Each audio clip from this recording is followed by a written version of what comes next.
Yeah. Good evening, ladies and gentlemen. Welcome everybody to our Wednesday night class. Thank you everyone for being here. We would like to thank and acknowledge tonight's sponsors. First is Eve and Islan Seliger in honor of the bar mitzvah anniversary of their two sons, Jonathan and Ronen, which is, thank you for being here and thank you for your generosity. Thank you very much. This week is the bar mitzvah anniversary of both of your sons, both Jonathan and Ronen. So may they be blessed and your whole family be blessed again and as well. Amen. We have also a sponsorship by Mayor and Stephanie Friedman in memory of Mrs. Friedman's. Here we have a couple over here. We have in memory of her great aunt, Celia Halpern Friedman, who was a woman of valor. We have also in memory of her grandmother, Belle Halper. And we have also in memory of her mother, Shlema Halper, who always started her day off with Tehillim and was a great woman and of strength as well. So may her and all others have their neshama in their memory. Amen. Just as a couple notices, notice number one is tomorrow evening we have a very special event. I'm showing it to the camera and to everyone. We have a special event tomorrow. We have Steve Eisenberg, who is a world-renowned icon, who is known for his inspiration and his great way of delivery. So he's going to be here tomorrow evening, right over here, same time. It's going to be 7:15, doors open, 7:30 the event is going to start. Please come. He's speaking about money matters, right? Something we all care about. So he's going to give us some great tips on the segulot of having money, making money, giving charity, and all of the beautiful things that has to do with money matters. So please, that's tomorrow evening. We'd love to have you join us. Last but not least, I'd like to share something someone sent me. Someone said as follows: the Israeli Health Ministry urges all citizens to avoid hugs, kisses, and all other physical displays of affection due to the coronavirus. And then it says Ashkenazim continue as normal. But in all seriousness, this virus, as all other viruses, are all messengers in some way directly from God. We have a serious obligation to protect ourselves and to keep safe and do what is smart and not be careless. However, to worry about it, to go crazy over it, is not the right thing to do. I'm not saying only, but a lot of these things are we have the power in our mind to overcome many of this. We've spoken about this many times already. So if we become very, very scared and neurotic about it, that's also not what God wants from us. This virus is one of many, many other viruses that have been, that will pass, and that there are currently. So we need to be safe. We need to do what the doctors and what the health boards all tell us to do. However, do that. But most importantly, don't forget that it's coming from God, that we need to pray to God and pray to God on behalf of not only ourselves, hoping sure not to catch it, but also those who are infected or who did get caught with it. Please, that they should also have a speedy, very speedy recovery. That's just a note on current events. I could spend all night speaking about current events, but we didn't come for that. We came for the Torah. Okay. Last week, Moses tells the Jewish people, he makes a commandment. Nice to see everybody. Moses commands the Jewish people to start collecting for the tabernacle, for the temple, for the Mishkan. And as we said last week, within 3 days it was completely collected. The first and only campaign that the collectors had to say, stop, we have enough. Can you imagine? And Moses did a great job. He had definitely the divine wisdom and inspiration from God to make it very successful. And that was practically last week's class, last week's Torah portion, the dimensions of the building of the tabernacle, along with all of its utensils and very special pieces inside. Just as a quick recap, We spoke about the dimension, the building of the ark, as well as the menorah, the table that had the showcase bread on it. We also had all the covers and the curtains and the walls of the tabernacle. Did we mention? Yeah, we mentioned the menorah, the altar, the courtyard, as well as the parochet, which was the special curtain that separated the holy from the Holy of Holies. That is a quick recap of last week's Torah portion. Gold, silver, copper, special jewels, wools, and hides were all donated. That's last week. What do we talk about this week? This week, we're actually speaking specifically about the service of the priests, of the Kohanim. Many nowadays are still, normally as a Jew, you fall into one of the three categories or pools of Jews, either a Kohen, a Levi, or an Israel. So the Kohanim had their very specific duty and mandate in the tabernacle, which continued during their service in the temple. So this week we speak about their election and their inauguration as Kohanim, as well as their specifications and the details in their service. Amongst that, and we will get to that, is the garments that the Kohanim, the priests, are supposed to wear while performing their service in the temple. Off the bat, anyone who does a little bit of research understands that there is something very troubling with this week's Torah portion. And things which are troubling is not a good thing. And that's what we are going to address at first this evening, is if one were to scan this Torah portion in its entirety, there would be one of the most important people that ever walked the face of this earth missing. And everybody, who is that?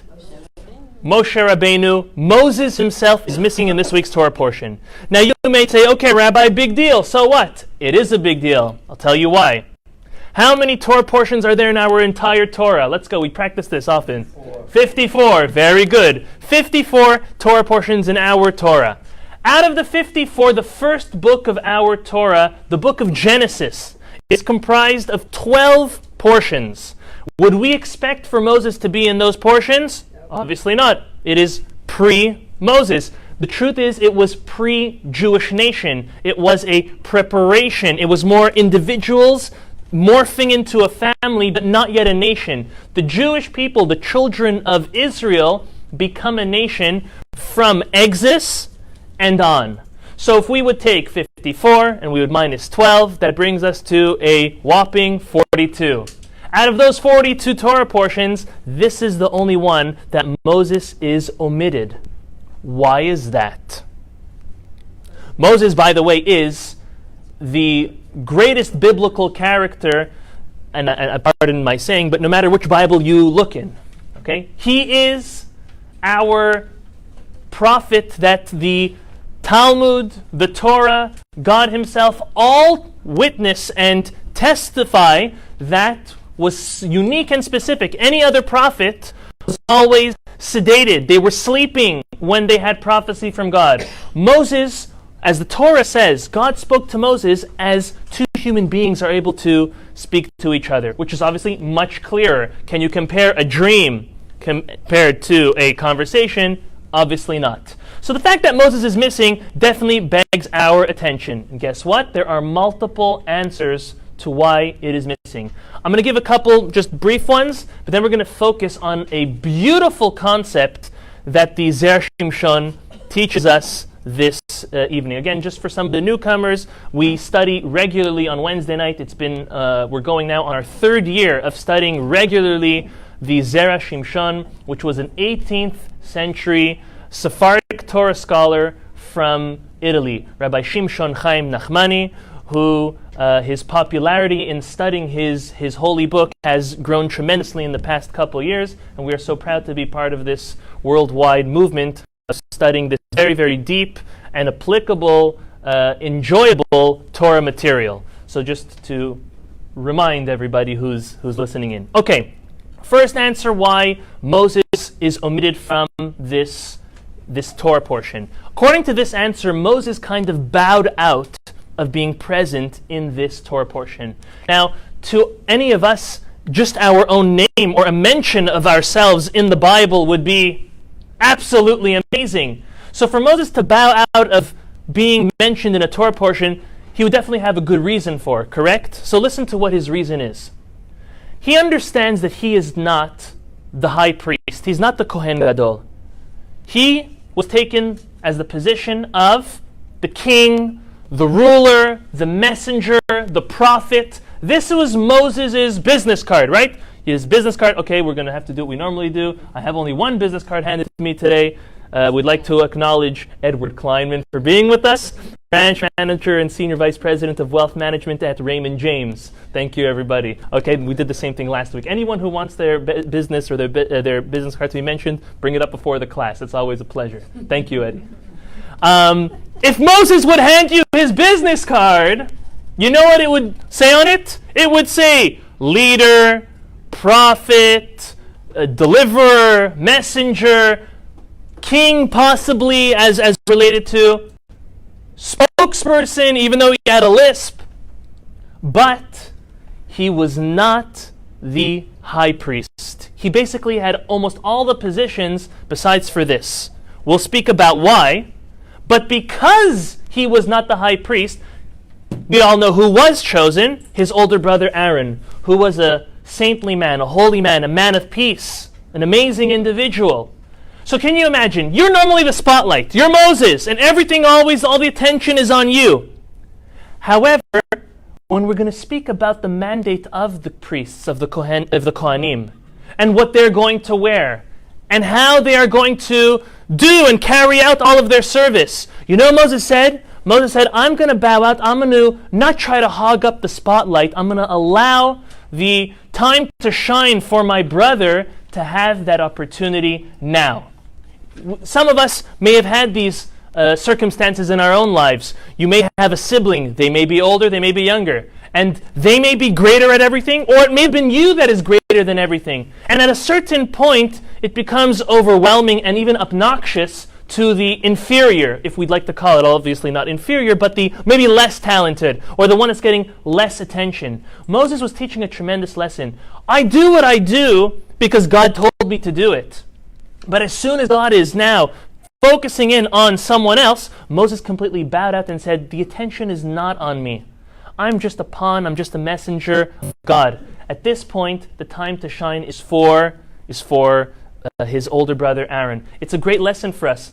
There are certain occasions and certain settings where we need to say about ourselves or we need to speak about our family, but there are certain times where it's not the moment. If you attend someone else's bar mitzvah, it's the bar mitzvah of their children. Right now is not the time to speak about your own child's successes. Right now, the focus is on that individual. Same as when you attend a birthday party. The same as when you attend a wedding. When you attend a wedding, you don't go up to the groom and you start speaking about your wife or your girlfriend. No, that's not the right time and place. When there is a spotlight which is well intended and due to a certain individual or for a certain thing, let it shine there and try not to push your way through to get some attention.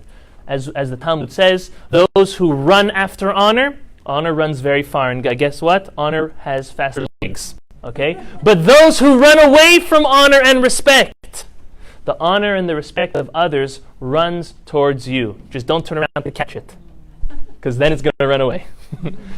That's honestly, when people are genuine in not seeking honor and respect, it comes their way in a beautiful way, in an honorable way. This is the first answer. The first answer, Moses bows out. Second answer is, these are not the Zera Shimshon, this is just as an introduction. The second answer is that God punished Moses for refusing to take on the position of becoming the messenger, and because that his punishment was, even though Moses did agree to it, his punishment was that he was not going to be the high priest, and he was also going to have, as a sign for that he's going to be missing from one Torah portion. Which one? Look at the following. Rabbeinu Bechaya says, as well as Rabbi Ovadia Yosef quotes it as well. Look at source number 1. It says, this going on during the negotiations of when the Jewish people sin of the golden calf. When they casted this golden calf, Moses goes up for 40 days to negotiate on behalf of the Jews to forgive God. Look what it says. He says, Ve'ata im tisacha totam. He says, now God, please forgive, please bear the sin of the Jews. V'im ayin. And if you don't, Moses, this is Moses talking to God, very bold. If you do not forgive the Jewish people, mecheni na misifrecha asher katavta. Remove my name from the book that you wrote. So he was definitely leveraging his personality, who he was, his name in the holy book, in the Torah. And you know what? God sees how much the leader stood up for the people. He said, good. But there's going to be a little bit of a result, a consequence. And the consequence is you're not going to be the high priest, and you're going to be missing from a Torah portion. Which Torah portion will it be? Look at the word. Misifrecha can also be read Misefer Kaf, from the 20th book. If you count from the beginning of Genesis till this Torah portion, today's Torah portion is the 20th Torah portion of our Chumash. So his punishment was that he was going to be taken out of the 20th Torah portion. Next answer, before we get to the Zera Shimshon's answer, is the Talmud tells us that Moses passes away on Zayin Adar, the 7th day of Adar. The 7th day of Adar was just yesterday. It always coincides within a week that the date of Moses' passing, which, by the way, as the Talmud says, was the day of his birth, a fully righteous person is born and dies on the exact same day. Why? Because it's a sign that they have completed a complete life, no matter how long they lived. We know in Moses' case it was 120 years, and we wish that upon everybody, to be born and to pass on the same day for 120 years. Yes, that's our goal. That's our great wishes. We hope so, in good health. However, the fact that Moses passes away on Zayin Adar, which is always in the same realm as this week's Torah portion, the Torah made a mention or made a point of excluding his name this week to remind us that he is physically missing from us. However, his command, his teaching is always continuing with us. His good memory is always with us. Now coming into the Zera Shimshon's answer. So we gave an answer of humility, we gave an answer of punishment, we gave an answer of the 20th Torah portion, and we gave an answer of the day of his passing. That's all the simple explanations. Now the Zera Shimshon is really going to give us a run for our money this evening. That's why we provided some sources that in order to help us follow along, because he builds it in a beautiful and perfect manner, this following answer. I'll tell you the answer, but it's going to mean almost nothing to you until we go through the explanation. His answer is that God's reason for the fact that the Jewish people were not led into Israel by Moses is really alluded to by Moses missing in this week's Torah portion. And it makes sense, because if Moses is absent during the conquering and the establishment of the land of Israel, well, it would make sense that he is missing somewhere in the Torah, and it's this week. Why this week? We're going to have to understand that. But that's his overall answer. The missing of Moses, and the reason of Moses not being present during the conquering of the land of Israel and its establishment is very apparent from this week's Torah portion. And how so? So, if anyone would please pay attention. This is the only one that I didn't put in. My sorry. Okay, I'll read it to you, because don't worry, there's how many other sources are there? Okay, there's 17, so bear with me on one of them. The end of last week's Torah portion, I'm almost positive I put it in, that's the truth. 27. No, I forgot it. Okay, fine. The end of last week's Torah portion tells us as follows, that all of the pegs that were used in the courtyard of the tabernacle were all made out of copper. The way you say copper in Hebrew is nechoshet. Nechoshet is an interesting word. The Zera Shimshon says it's not just the reason that it's called copper. However, that being the last word of last week's Torah portion must connect to the beginning of this week's Torah portion. This week's Torah portion starts with Tetzaveh, and you shall command. Who's he speaking to? He's speaking to Moses, obviously, but his name is not there. Listen to how the Zera Shimshon explains. Take the word nechoshet. We do this always. We make acronyms of a Hebrew word to mean something. Take the word nechoshet, the letter nun. Nun will stand for ner. Ner means a light. Hold on that one. Next, chet. Chet stands for chodesh, which means a month. Shin stands for shekel. We all know what a shekel is, right? A coin. And the taf stands for tir'eh. You will see, or I will show you. What is this alluding to? The Talmud tells us, can you imagine, out of the 613 commandments that God gives to Moses to transmit to the Jewish people, there were 3 that Moses kept on scratching his head and telling God, I can't understand it. I can't wrap my head around it. Only 3. That's good. 610 out of 613. That is a great track record. Okay? Which 3 are they? The Talmud tells us that Moses did not understand when God was commanding him to create a menorah, which is alluded to by ner, candle. He didn't know what to do. That's number 1. So what did God have to do? He came and he showed an image of fire of a menorah. And do it like this. This will be found in source number 2. Ur'eh va'aseh. Now see and make according to b'tavnitam asher ata mar'eh bahar. The pattern that is shown to you as the mountain. Rashi on this verse says, God shows him a menorah of fire and he says, cast the gold like this. The menorah, by the way, was one solid piece of gold. Okay? This is the first thing that the Talmud says Moses didn't know how or what to do with that command. The second is with the blessing of the moon. That's why it's chodesh, right? Every month there's a new moon. With the blessing of the moon, Moses said, God, I don't know when the proper time to make a blessing is. At what point, how does the moon look for it to be the earliest time to make a blessing? That's source number 3. HaChodesh hazeh lachem rosh chodashim. Rishon hu lachem lechodshei hashana. It's the beginning, it's the first month of the year. Rashi says, HaChodesh hazeh. This month, God takes Moses outside, he points at the sky, and he says, you see the moon like this? That's the earliest time to make a blessing on the new moon. Next. Sorry. Good. No, I'm not sure. Shekel. Look at the next verse. Zeitenu kol ha'over al ha'pikudim machatzit ha'shekel. You can read the whole verse. Zeh. Why does it need to be that God is saying Zeh this? Just say the shekel. Because Moses didn't know what to do. So you know what God did? He showed him again in fire, in an image of fire, what a half shekel looks like. It wasn't a shekel cut in half. It was a shekel that had half a value.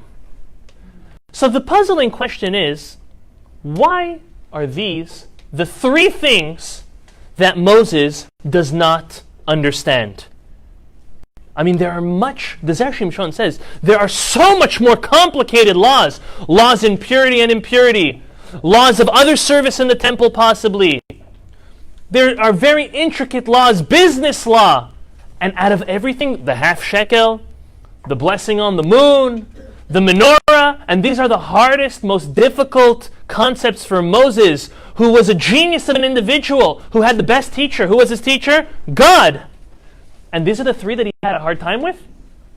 Listen to the way the Zera Shimshon explains. He says that the underlying message of each of these 3 was not resonating with Moses.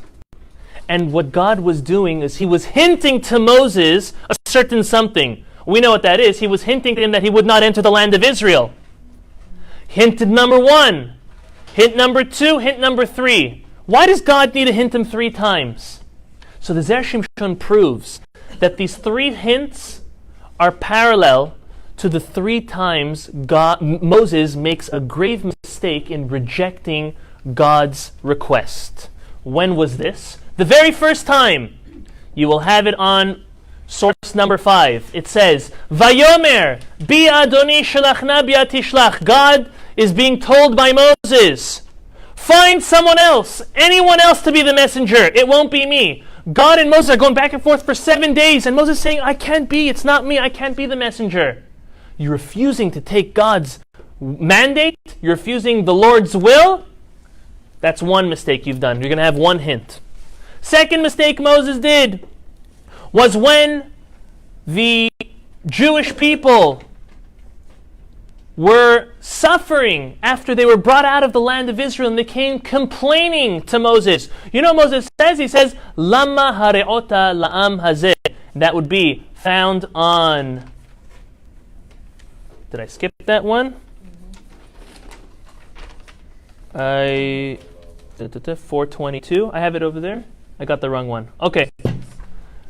I got the wrong one. It's fine. Lama hareota la'am hazeh, when God is being told by Moses, why are you making it so hard for these people? You took them out of slavery. You promised them great things, and now they're suffering here in the desert.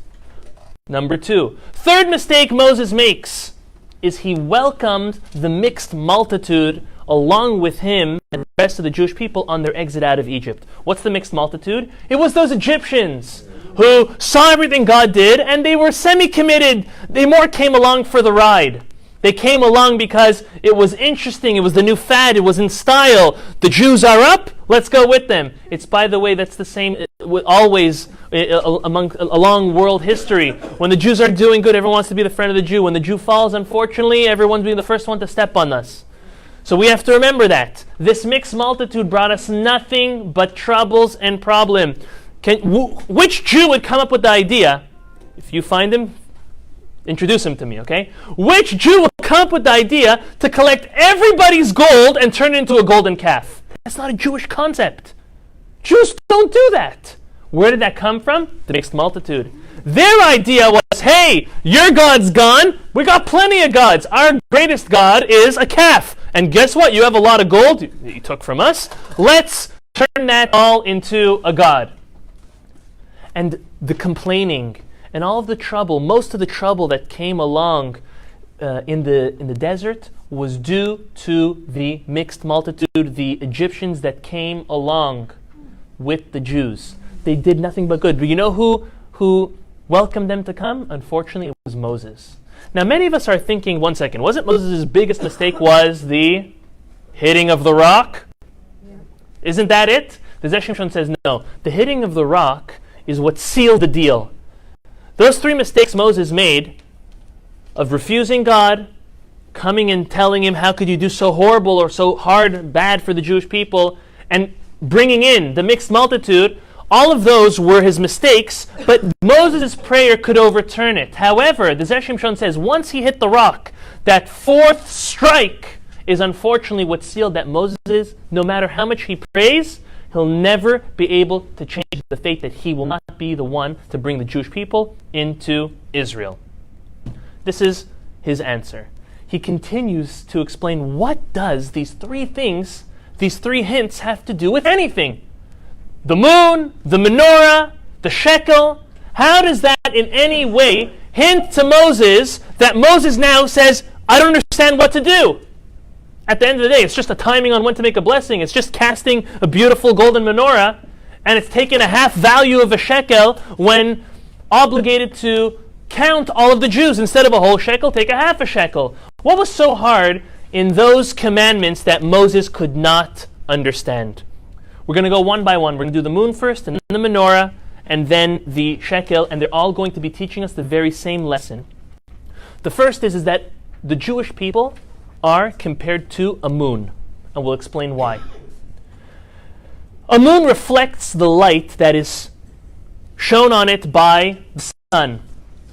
It doesn't have its own light source, but it is an illuminary in its own right because of its reflecting qualities. The land of Israel is also likened to a moon. Interesting. Listen to why. We all refer to the land of Israel as Eretz Israel, correct? There's another name for Israel. There is Zion, which is specific to the capital, specific to Jerusalem. There's also called Eretz Hatzevi, the land of the deer. The land of the deer? Well, I don't know about you, but there are hundreds of different species of animals that live in Israel. Why would the deer symbolize the land of Israel? Has anyone ever thought of that? By the way, the first mailing stamp that the land of Israel, that the state of Israel ever had, had a deer on it. Eretz Hatzevi. Where does that come from? The Talmud tells us that the reason why the land of Israel is called the land of the deer is because if one were going to do something, now don't imagine doing it, but just imagine, okay? If one were to skin a deer, deer skin is very strong, very durable. There's no physical way to reskin the deer because the skin of the deer contracts and expands, but it only expands gradually while that deer grows and is able to wrap its whole body. But once it's removed, it contracts and no more. The Talmud tells us that the land of Israel is like the skin or the hide of a deer. That the more Jews that live on the land of Israel, it expands, it opens, and it allows more Jews to live there. We see this in the temple. In the temple, when the Jews all were crammed in there like sardines, all of a sudden, they're standing shoulder to shoulder. All of a sudden, everyone's able to bow and prostrate, all with room. How does that work? Because the land expands. And when there are less Jews present or less Jews living there, the land, unfortunately, contracts. This is some quality of the hide of a deer, of expanding and contracting. Guess what? The moon is the same. The moon has its cycles also. The moon expands for the first half of the month, and it contracts the second half of the month. The Jewish people, explains Zera Shimshon, are the same way. A Jew and a Jewish nation has its ups and its downs. It's like a roller coaster. And there are times when the Jews are on a rise and the Jews are on a descent, unfortunately. What determines all that? Well, their connection and their commitment to God and His Torah. He says further, if you would count 15 generations all the way from Abraham until King Solomon, and those are the 15 generations of growth and expansion and positivity. However, there are 15 generations between Rechavam and Tzidkiyahu. 15 generations when it was a very hard time for the Jewish people. They had false prophets. They didn't have the best or most righteous of kings. Those are the 15 generations of contraction, of descent. What's going on in Moses' mind? Moses wasn't told he's not allowed to enter the land of Israel. In his mind, he is. God's hinting to him, make a blessing on the moon. Why would I have to make a blessing on the moon, Moses says? A moon symbolizes this idea of expansion, but also contraction. In Moses' mind, he's saying, when I bring the Jewish people into the land of Israel and I build a temple, that's it, game over, we won the game. So to say, we came to the ultimate purpose of creation, of the Jewish people receiving the Torah, entering the land of Israel, building the temple, which is a connection between the spiritual and the physical in this world. It's good for such a mitzvah. God was hinting to Moses, wrong. You're not going to be the one entering the land of Israel. You're not going to be the one that's going to build the temple. So this moon blessing of this roller coaster phenomenon is still very applicable. That's the first. Second, when it comes to a menorah, if we look back, I'm going to tell you which verse we are. Go to source 7, please. In last week's Torah portion, when Moses is being commanded by God to cast the menorah, it says, Ve'asita menorat zahav tahor, make a pure gold menorah. Miksha te'aseh ha-menorah, you shall make it out of, meaning hammered work, meaning one large piece. We could continue all the rest of the goblets, the knob, the base, the stem, the goblets, the knobs, the flowers, all in one piece, cast it. There's a letter that is very extra in the word te'aseh. Te'aseh means to make, but there's a yud over there. You see the yud? 1, 2, 3, 4, the sixth word of that verse has a yud, te'aseh. It should have just said ta'aseh. It should be done. Why is it teaseh? The Midrash says that extra yud is coming to tell us, allude to the lighting of 10 menorahs. Why 10 menorahs? If you would take 7 branches, which has 7 lights, times 10, you get to the number 70. Why is 70 so important or so noteworthy? Because there are 70 nations, other nations in the world besides for the Jewish people. Now, when God comes to Moses and tells him, make a menorah, Moses is thinking, make a menorah? Why shouldn't I make 10 menorahs? There's an extra yud over there. Yud is the numerical value of 10. I should be making 10 because I should be illuminating the entire world everlasting. Because when I come in and I build the temple, that's it. Game over. We got to our goal, our mission, our purpose. God says, no. You only need to light 7 for the initial conquering of the land for the 7 nations that are living in the land of Canaan, in the land of Israel. But all 70, that's not your job. You know who's going to do that? King Solomon. King Solomon actually made 10 golden menorahs and lit them all to bring light upon the nations and to illuminate the whole world, all 70 nations, through that lighting. So again, Moses thought he would be the one for the end game. Answer was no. Now listen to the shekel. This is very interesting. Shekel means coin. And the numerical value of the word shekel, shin is 300, kuf is another 100, that gives 400, and lamed is 30, 430. There is an alternative way to conduct this, what we call gematria, the calculation of the numbers of the Hebrew alphabet and the Hebrew words. Again, because the Hebrew alphabet and the Hebrew language is a holy language. It's a language given to us by God, and for that reason, its significance, even numerically, we make a big deal out of it. Our sages, the Torah scholars, they make a big deal out of gematria, the numerical values. Another way to do a numerical value is called atbash. Atbash would mean the following: that you take the first letter of the alphabet and you give it the numerical value as its mirrored opposite, meaning the last letter of the alphabet. So Aleph is really worth 400 and Taf is really worth 1. It's called swap. Okay, and the second letter Bet is not worth 2, it's worth 300, like Shin, the second to last letter. And you go on and you continue. If you take the word shekel, the Shin is going to turn into a Bet, that gives us 2. The Kuf is going to turn into a Dalid, that's 4 and 2, that's 6. And the Lamed turns into a Chaf, which is 20. That gives us 26. Is 26 a random number?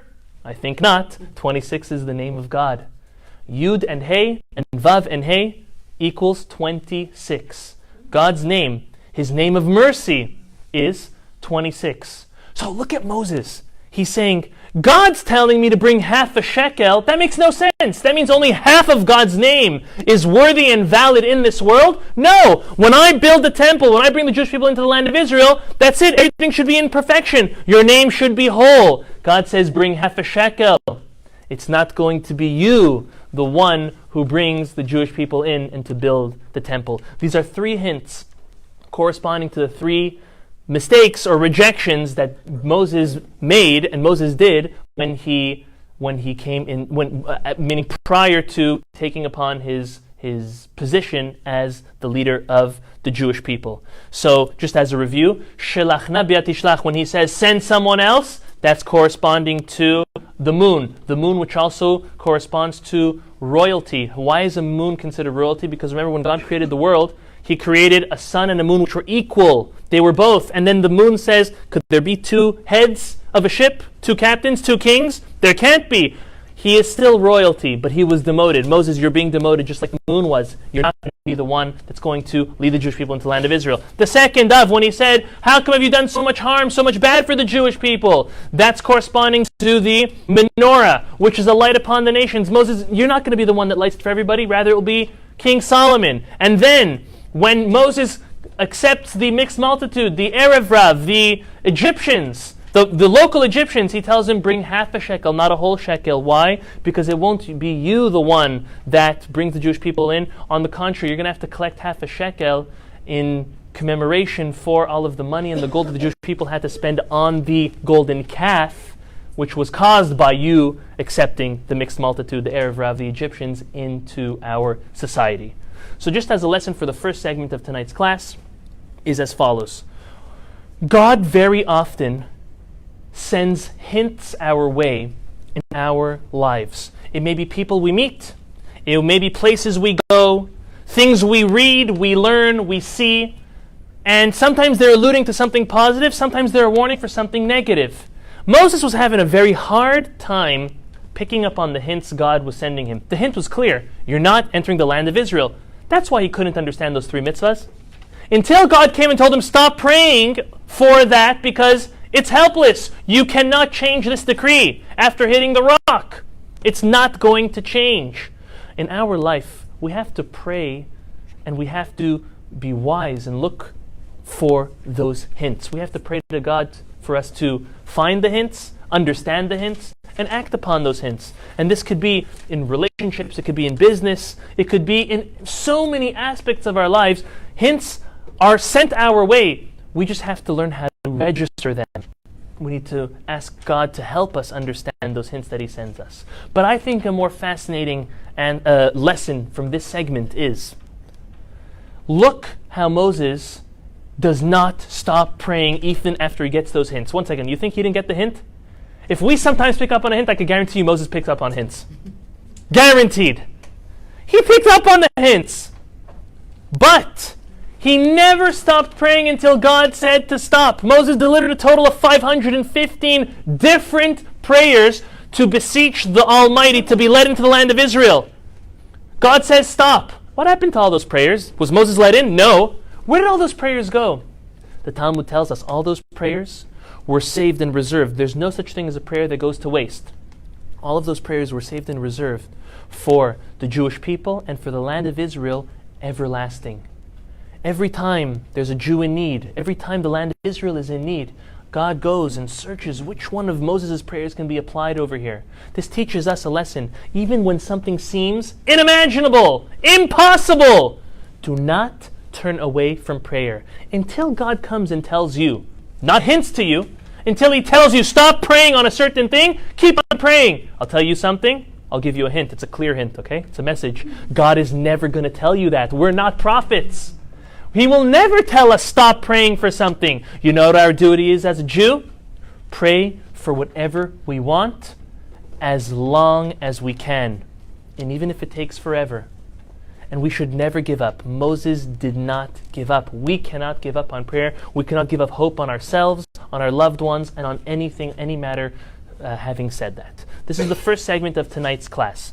Second segment is directed towards the garments of the Kohanim. The priests every regular priest had 4 garments, and the high priest, the Kohen Gadol, which the first one was Aaron himself, Moses' older brother, had an additional 4 garments. I'm just going to rattle off the 8 of them for you, the 4 plus 4, just so we understand what we're talking about. And then we're going to speak about, in my opinion, the most fascinating of the garments, and I think you'll be able to guess which one it is in a moment. So the first is a ketonet, which was a tunic. It was a certain type of apron that was worn by each and every Kohen. The second are michnasayim, pants. Again, every Kohen wore that.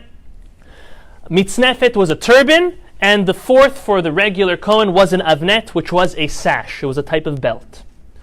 On top of these 4, the Kohen Gadol, the high priest, donned another 4 garments specific to him. Listen, number 1 was the choshen, the breastplate, the ephod, which was another apron, the me'il was a robe on top, and then the tzitz, a very special head plate, a golden head plate that had God's name on it. I think we can all agree that the most fascinating of all of these garments was the breastplate. The breastplate was made out of solid gold, and it had 12 unique and special gems, jewels, all in line, all corresponding to the 12 tribes of Israel. Each of the colors corresponded to an attribute of that tribe, and in corresponding to the color of the flag of each of those tribes. It was very special. Now this device, I call it, was also used as a communication device between the Jewish people and God. Meaning, before the Jewish people would go out, set out to war, they'd go to the Kohen Gadol, to the high priest, and say, would it be the proper time to go out to war now? And the Kohen Gadol would pray to God, and there would be a certain code that would light up on the breastplate in these gems that the Kohen Gadol was able to understand, to know if now is the right time, later. Very specific questions for the well-being of the Jewish people were communicated to through there and answered through there by God. It was very, very special. We're now going to focus on the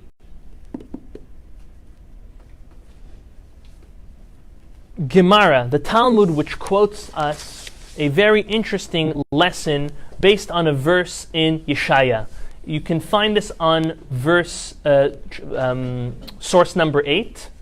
Source number 8, the Talmud says this verse, and we can read it all together. V'samti kod shimshotayich, as the verse says, and I will make a window for you of jasper, and your gates of carbuncle stones. Okay? What is this referring to, the Talmud says? It is a prophecy of how the walls, the outer walls of Jerusalem, will illuminate the world. When Jerusalem and the temple will be built, that outer wall will be so beautiful, it will bring light onto the entire world, prophesizes the Navi, the prophet. The Talmud says that there was a debate on what type of stone was this. One opinion says it was the Shoham stone, and another opinion says it was the Yashvet stone. So, and we'll explain what these two stones are in a moment. Now, the Talmud says, God comes and says, you know what, because there's a dispute about it, both of those stones are going to be the ones to construct and build this outer wall. A combination of the Shoham and the Yashvet stone. So what are these two stones, and why are these the two stones chosen? If we look at this breastplate of the Kohen Gadol, the last two, the second to last one corresponding to Joseph, is a Shoham stone. And the last stone corresponding to Benjamin is a Yashvet stone. What are so unique and special about these stones? The Zera Shimshon tells us, get ready. He says, a Shoham stone brings the following 4 great qualities and blessing. It carries this asset. Number 1, good memory. Proven to, you can look in verse 9, when Joseph was, not verse 9, sorry, verse 10. Verse 10 it says, Vayiskor Yosef et hachalomot asher chalam. Vayomer alehem miraglim atem lirot et ervat haaretz batem. The Zera Shimshon says, Vayiskor Yosef. Yosef had a good memory. We learn from here that the stone which represents him also brings good memory, the Shoham stone. Next, having good eyesight. It brings good eyesight. That's in source 11. Ben Parat Yosef, Ben Parat Ale Ayin. We see that in correspondence to Joseph is mentioned being above the eyes, having good eyesight. The stone representing Joseph also brings good eyesight. The next is wealth. Look at the next verse. The next verse says, Vayhi Adonai et Yosef, Vayhi ish matzliach. He was a very prosperous and successful individual. Again, the stone of Joseph. And the fourth attribute and asset it brings is also wisdom, as we see in source number 13, that Paro tells Joseph, En navon v'chacham kamocha. There's no one as wise as you. So in a nutshell, the Zera Shimshon is saying the 4 great assets that this Shoham stone brings is memory, eyesight, wealth, and wisdom. Great things, right? Okay, put that on pause for a moment. The walls of Jerusalem, according to the opinion that it was made out of the Shoham stone, was to bring these 4 great attributes to the Jewish people. Now the other opinion, what's so special about a Yashvet stone? 2 different things. First is, the Talmud says that it was a good luck charm for one to wear a Yashvet stone in order that they are not given and they do not consume any type of dangerous drug or medicine. It was something that was maybe more relevant back in the day, that people would give each other different things. There was no FDA, and there was no health committee, and there was no, GF, right? Gluten-free. But I'm joking, right? But there was no labels on food and specifically medicine. It was very holistic. So in order for a person to be spared from giving something which is detrimental, it was a good luck charm to have this stone and wear this stone, the Yashveh stone. Secondly, the Zera Shimshon explains that the Benjamin was given this stone because it was a stone which brought protection. Benjamin grew up knowing that when he was born, his mother passed away during childbirth. It was very sad. In order to give him that extra protection, to know that he's alive and he'll be protected, he was given this stone to wear. Very interesting. Now, next aspect is, where was the temple? The temple was specifically in the portion of Benjamin. Why? Because Benjamin was the only one of the brothers that did not partake in the sale of Joseph. The only one. And therefore, when he would pray to God, and when the temple would be situated as a praying tool or mechanism in the place of Benjamin, the prayers would not be turned down because his prayer is very worthy. It's not hypocritical like the other tribes somewhat. If you take the word Yashveh, which is the name of the stone, it could also be read as Yesh Peh. There is mouth, meaning Yesh, there is Peh, mouth, meaning Benjamin has mouth. He has words with God. When he prays to God, God will answer him. So these are the two great aspects of the Yashveh stone. Number one, that it provides protection. Number two, that it provides the opportunity to be answered in prayer. Now, comes God and says, we're going to fuse both of these stones and all 6 of these aspects all into the outer wall of Jerusalem. Now, I'm sure we're all wondering, Rabbi, what stones are these? I would like a stone that if I would have or if I would wear, that it would bring me health and wealth and wisdom and protection and power of prayer. All of, what do we say? Eyesight, wisdom, memory. Isn't that something we all would want? Well, tonight I'm going to reveal and even display these stones. Okay? The first stone, which is called the Shoham stone, this is the stone of Joseph, which brings wealth, memory, wisdom, and eyesight, is a black onyx stone. I have here a couple of examples of what black onyx looks like. Okay? This is a black onyx stone. Now we understand that the nature, and especially the elements and minerals in the world that we live in and in stones, do have an effect on us physically, and it must mean that it has an effect also spiritually. I remember, and I don't even remember what it was, but my grandfather, maybe he live and be well, years ago, he stuck out his arm like this. And he came up to all of us and he's like, push the arm down. Now all of us young whippersnappers push my grandfather's arm down, no problem. My father, my uncles, I mean, who can hold an old man? Can an old man hold his hand up against some strong young boys? Not really. He puts his arm out, and each of us, one by one, push his arm down. We're like, pups, what are you trying to do? Did you hit up the gym and you're trying to show off? He said, 1 second. He walked out of the kitchen. This was in his kitchen, I remember. He walked out of the kitchen, he came back. He put his arm out. He's like, push my hand down. And each and every one of us, as muscular as we claim to be, we couldn't put my grandfather's hand down. And we said, why? He opened his hand and he had a stone in his hand. I don't remember what type of stone it was. I have to ask him.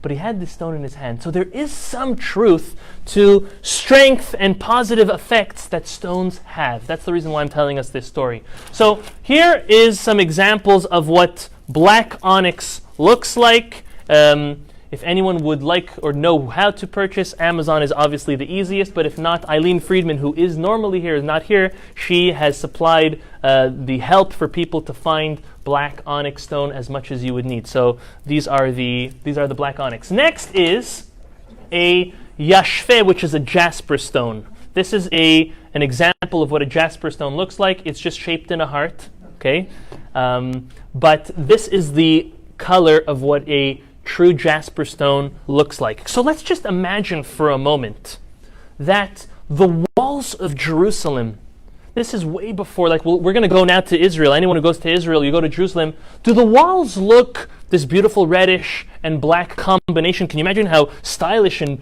beautiful, and that was, I guess, modern style and architecture back in the day? But it doesn't look like that nowadays. Everything was destroyed.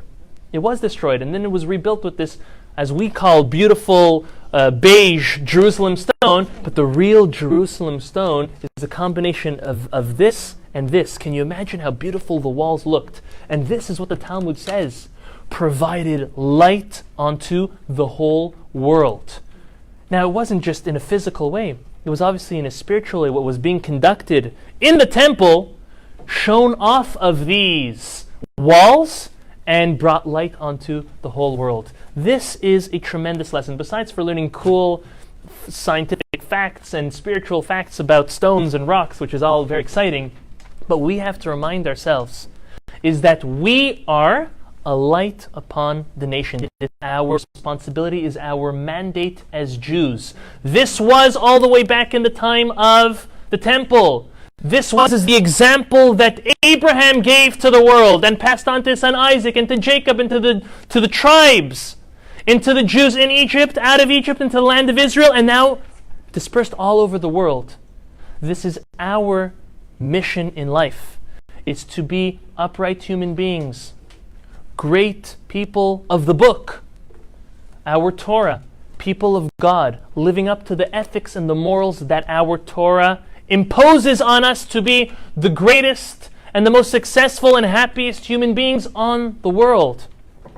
And we have to live up to it. Can you imagine how beautiful the temple was in its glory?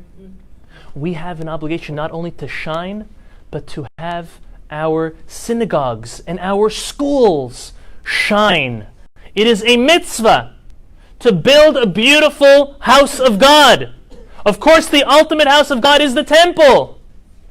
But if we can't build the temple until the coming of the Mashiach, we have an obligation to build homes for God outside the land of Israel and even inside the land of Israel, where Jews are able to come, be inspired through the light of Torah, and carry that light with them all over the globe, everywhere they go, to their homes, to their children, to their work, out in the stores, everywhere they go.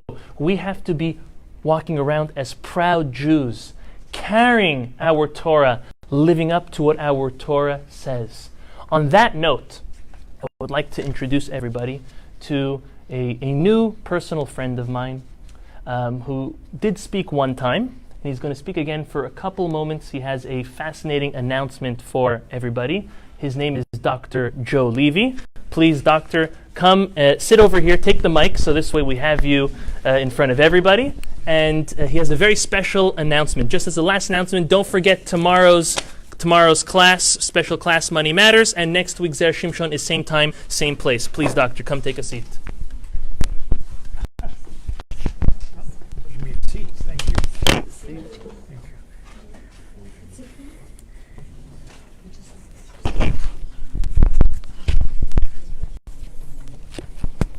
Take a seat. Thank you. Thank you, Rabbi.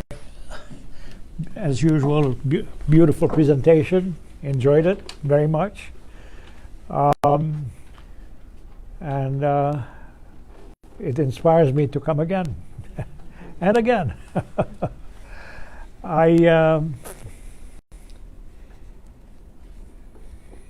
Well, shalom to everybody, first of all. Shalom. And I have a great announcement for all of you, this congregation here, sitting here tonight, and the congregation of people outside this hall. Rabbi Laredo's congregation.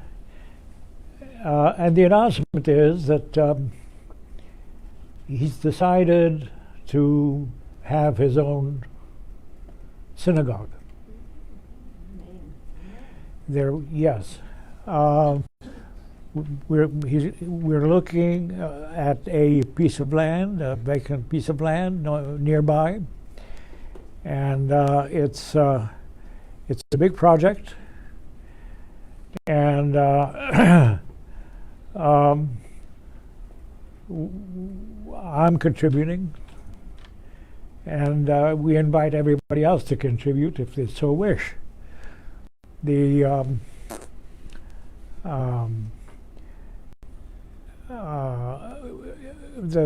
Of course, it's a big enterprise, costly, but it's doable because Rabbi Laredo is so inspiring, and I brought with me a check. Yeah, thank you. Doctor, maybe tell everyone why and in memory of. Oh, yes. Okay. Rabbi Laredo has agreed to name the new synagogue Bet Zion. And that's because I lost my son. And his name was Zion. And it was 8-9 months ago that he passed away. And this is in his memory, in his honor, and his life. So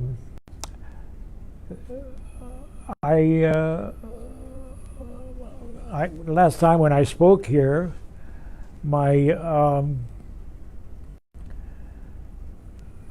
I said, what did I say?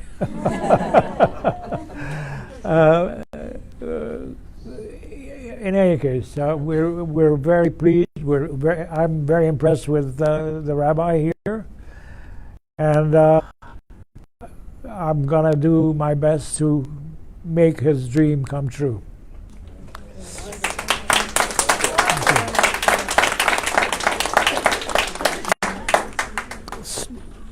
Rabbi, this is for you. It's not very big, but it's not very small. So. Do you want to tell everyone? No, I know. It encourages everybody. Huh? It encourages everybody. You can tell everybody. Tell what? The amount? What you committed to. No, I prefer to not. Okay, But what it is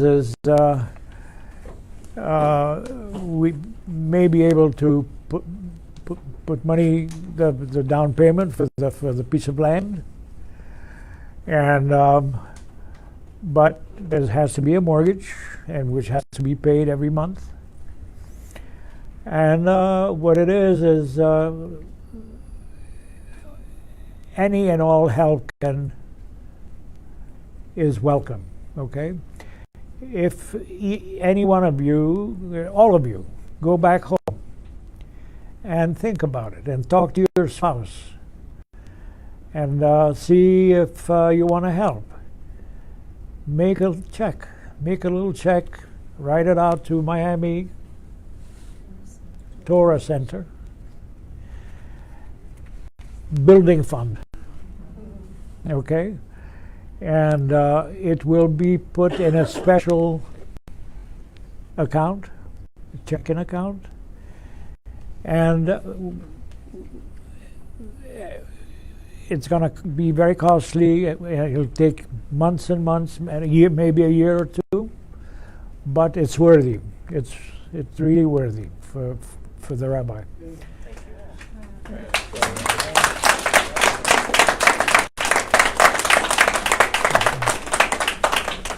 Thank you. Thank you. You're very welcome. much, Doctor. Thank you, everyone, for coming. Thank you. I